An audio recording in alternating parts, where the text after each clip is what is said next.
um, being a woman in power, having a kilikili power. Kasi, ang woman in power sa atin, kapayo kasi mga ako, lalo na ako nanay ba, seryoso din ako sa ko, siyempre.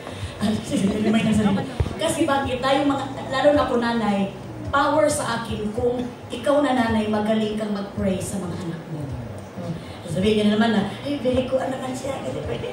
Yun ang kailangan din natin, huwag kayong mag-ganyan, kasi siyempre gagamitin talaga natin itong media na ito para i-share yung ganyan. Because kapag marunong ka mag-pray sa anak mo, ikaw na kaibigan, na babae, marunong ka mag-pray sa kapatid mo, you have the power to control the disaster, that kind of emotion. Di ba? Naintindihan mo? Hindi ko rin naintindihan. Hindi, because prayer can move a mountain. That's right? Can I say amen? Amen! Please all stand. Reality ang sinasabi ko because meron kasi akong kuwan sa sarili ko.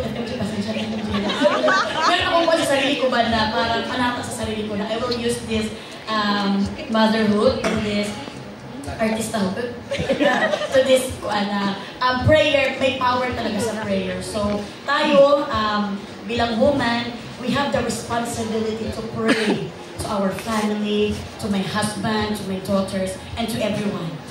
Please, only. So yun ang aking woman in power.